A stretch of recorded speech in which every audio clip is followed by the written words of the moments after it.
America war house పైన దాడి చేసింది. ఖతార్ పైన 10 బాలిస్టిక్ మిసైళ్లు 2 క్రూజ్ మిసైళ్లతో దాడి చేసింది ఇరాన్. ఇక బాగ్దాద్ పైన కూడా భీకరంగా దాడులు కొనసాగించింది. ఇదొకటే కాదు, గంటల వ్యవధిలో చాలా పెద్ద మొత్తంలో తీవ్ర నష్టం వాటిల్లే విధంగా గల్ఫ్ దేశాలపైన అటాక్ చేస్తూనే వచ్చింది. సో సౌదీ అరేబియా పైన 15 డ్రోన్లతో దాడి చేస్తే 3 గంటల్లో 15 ఇరానియన్ డ్రోన్స్ వచ్చి ఢీకొట్టాయి. దాంతో అక్కడ కొంత కీలకమైనటువంటి స్థావరాలపై కొంత ధ్వంసమైనట్టు తెలుస్తోంది. అయితే వాటిని ఇంటర్సెప్ట్ చేసే ప్రయత్నం చేసింది సౌదీ అరేబియా. వాటిని పూర్తిగా గాల్లోనే పేల్చేసే ప్రయత్నం చేసింది. సో ఆ తర్వాత కువైట్ ఆర్మీ వాళ్ళు చెప్తున్న మాట ఏంటంటే, the Kuwait armed forces dealt this Sunday morning corresponding to March 8 with a wave of hostile drones that breached the country's airspace. So మా గగనతలం పైనికి కొన్ని ఇరానియన్ డ్రోన్స్ వచ్చాయి. ఆ డ్రోన్స్ అన్నీ కూడా మా గగనతలం యొక్క ఇబ్బందులు గురి చేశాయి, ఆ యొక్క ఉల్లంఘించాయని చెప్పినట్టుగా కువైట్ చెప్తోంది. Where by the fuel tanks belonging to Kuwait international airport came under attack by drones. So అక్కడ కువైట్ ఇంటర్నేషనల్ ఎయిర్పోర్ట్కి సమీపంగా ఉన్నటువంటి ఫ్యూయల్ ట్యాంక్స్ మొత్తాన్ని కూడా ధ్వంసం చేశారంట. ఇకపోతే ఇరానియన్ ఏం కన్ఫర్మ్ చేస్తుందంటే, ఇరానియన్ మీడియాని ఏం కన్ఫర్మ్ చేస్తుందంటే, బహ్రెయిన్లో ఉన్నటువంటి అమెరికా యుఎస్ వెపన్స్ వార్ హౌస్ని, so US weapons war house, బహ్రెయిన్లో ఉన్నటువంటి యుఎస్ వెపన్స్ వార్ హౌస్ని మేమే పేల్చేస్తామని అమెరికా మీడియా కన్ఫర్మ్ చేస్తోంది. మరోవైపు ఖతార్ మినిస్ట్రీ చెప్తున్నటువంటి మాట ఏంటంటే, Qatar ministry of defence announce that the state of Qatar was subjected Saturday to an attack involving 10 ballistic missiles and 2 cruise missiles. Qatar పైన కూడా 10 ballistic missiles 2 cruise missiles ద్వారా attack జరిగిందంట. So Qatar arm forces by the grace of God successfully intercepted 6 ballistic missiles. 6ని అడ్డుకోగలిగారు, 4 మాత్రం అక్కడికి వచ్చి పేలిపోయాయి. 6ని అడ్డుకొని వాటిని గాల్లోనే పేల్చగలిగారు. So in uninhabited area without causing any casualties. వాటిని కూడా ఆ 4ని కూడా చాలా దూరంగా వాళ్ళు పూర్తిగా పడే విధంగా డైవర్ట్ చేసినట్టు తెలుస్తోంది. సో దాంట్లో 2 క్రూజ్ మిసైల్స్ కూడా అడ్డుకున్నారు. So 10 ballistic missiles 2 cruise missile ఖతార్పై వస్తే దాంట్లో 6ని అడ్డుకున్నారు, 2 క్రూజ్ మిసైల్స్ని అడ్డుకున్నారు. సో 4ని పూర్తిగా కుప్పకూల్చారు. ఒకసారి Qatar ministry of defence letter కూడా ఉంది, ఆ లెటర్ మీకు ప్లే చేసి చూపించే ప్రయత్నం చేస్తాను. సో ఆ లెటర్ ప్రకారం ఇది ఆ letter. So Qatar ministry of defence announce చేసినటువంటి లెటర్ ఇది. సో ఒకసారి పీసీఆర్ ప్లే చేయండి. ఇది ఆ letter. Qatar's Ministry of Defense announced that the state of Qatar was subjected Saturday to an attack involving 10 ballistic missiles and 2 cruise missiles launched from the Islamic Republic of Iran.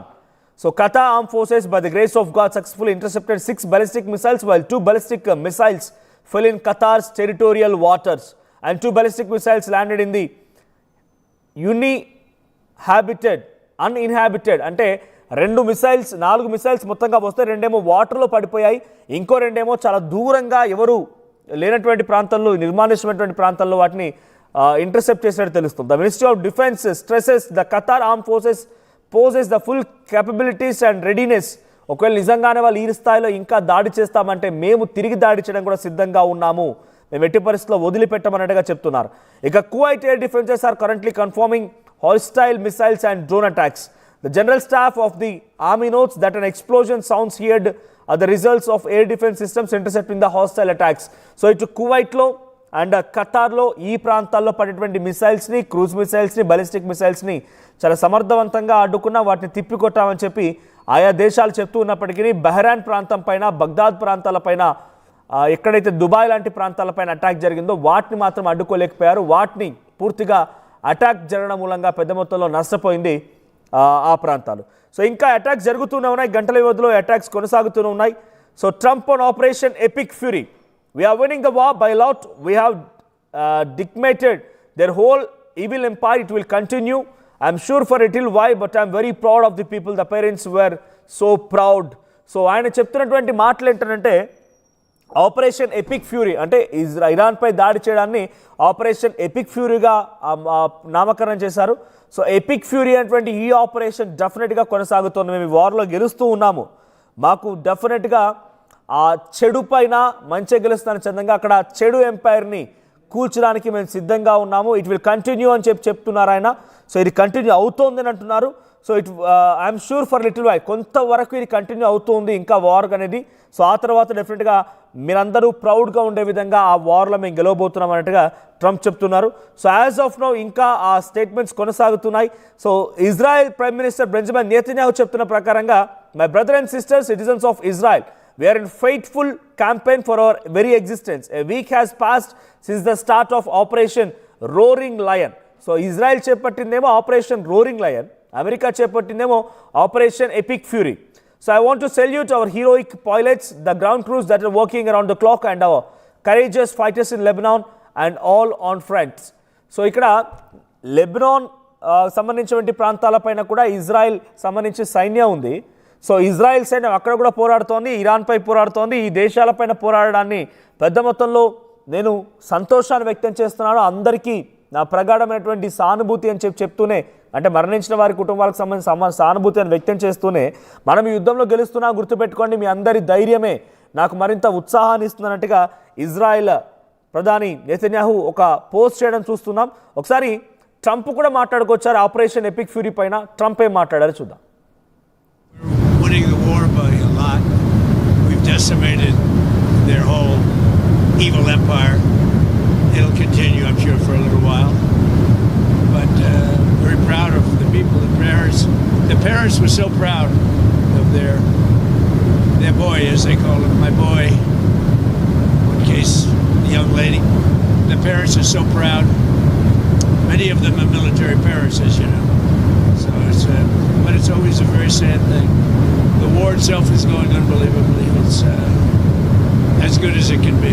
We're winning the war by a lot. కొన్ని రోజులు ఇంకా యుద్ధం జరుగుతుంది, కొన్ని రోజుల పాటు మాత్రమే. అనుకున్న దానికంటే ముందుగానే ఇరాన్లో రెజిమిని మారుస్తాం, అక్కడ చెడు ఎంపైర్ని తొలగిస్తాం. అంటే అక్కడ మొస్తఫా ఖమేనీ యొక్క నియామకాన్ని కూడా ట్రంప్ యాక్సెప్ట్ చేయడం లేదు. అలీ ఖమేనీ కుమారుడిని సుప్రీం లీడర్గా యాక్సెప్ట్ చేయడం లేదు. అంటే ఓల్డ్ రెజిమీని, ఆ క్రూరత్వపు రెజిమీని మారుస్తామేమో, అక్కడ ఈవిల్ ఎంపైర్ని చేంజ్ చేస్తామన్న రకంగా ట్రంప్ మాట్లాడుతూనే the war is going to very big, అంటే ఈ వార్ అనేది ఇంకా ఒక పెద్ద లెవెల్కి వెళ్ళబోతోంది, నెక్స్ట్ లెవెల్కి వెళ్ళబోతోంది అని చెప్పే రకంగా ట్రంప్ మాట్లాడుతున్నారు. సో ట్రంప్ మాట్లాడే మాటలు చూస్తూ ఉంటే ఎలాగైనా సరే ఇరాన్లో రెజిమీని మార్చాలనే తన లక్ష్యం మాత్రం కనబడుతూనే, ఇంకోవైపుగా ఎంతటి వరకైనా వెళ్తాం, ఆ రెజిమీని చేంజ్ చేయడం కోసం ఎంతవరకైనా వెళ్తాం, ఇరాన్ మాపై దాడి చేయొచ్చు, ఇరాన్ మా స్థావరాల్ని కుప్పగూల్చవచ్చు, ఇరాన్ మా దగ్గర ఉన్నటువంటి సైన్యాన్ని హతమార్చవచ్చు, ఆ గల్ఫ్ దేశాల దగ్గర ఉన్నటువంటి అమెరికా ఆస్తులని ధ్వంసం చేయవచ్చు. కానీ మేము మాత్రం ఎట్టి పరిస్థితుల్లో ఆ యుద్ధాన్ని నుంచి వెనక్కి తగ్గము, ఎలాగైనా సరే యుద్ధంలో కొనసాగిస్తామన్న రకంగానే ట్రంప్ మాట్లాడుకురావడం చాలా క్లియర్ కనబడుతోంది. సో ఈ యుద్ధం అనేది ఇంకా నెక్స్ట్ లెవెల్గా వెళ్ళే అవకాశం కనబడుతోంది. సో యాజ్ ఆఫ్ నౌ అటు ఆపరేషన్ రోరింగ్ లయన్ పేరుతో ఇజ్రాయెల్ చేసే అటాక్స్ కానీ, ఆపరేషన్ ఎపిక్ ఫ్యూరోతో చేసేటువంటి అమెరికా అటాక్స్ కానీ ఇరాన్ని ఏమాత్రమైనా ఇబ్బంది గురి చేశాయా, వాళ్ళు వెనకడుగు వేశారా అంటే ట్రంప్ చెప్తున్న మాటల్లో మాత్రం అక్కడ ఇరాన్లో ఉన్నటువంటి అధికారులు నాతో మాట్లాడడానికి సిద్ధంగా ఉన్నారు, సంప్రదింపులు చేస్తున్నారని చెప్తున్నారు. కానీ ఇరాన్ మాత్రం ఏమాత్రం వెనక్కి తగ్గడం లేదు, అటాక్స్ చేస్తూనే ఉంది.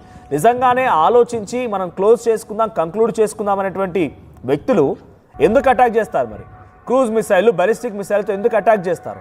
సో ఇక్కడ ఇరాన్ అటాక్ చేస్తోంది డ్రోన్లతో, క్రూజ్ మిసైళ్లతో, బలిస్టిక్ మిసైళ్లతో అన్నప్పుడే యుద్ధాన్ని ముగించేటువంటి అవకాశం కానీ, యుద్ధాన్ని ముగించాల్సిన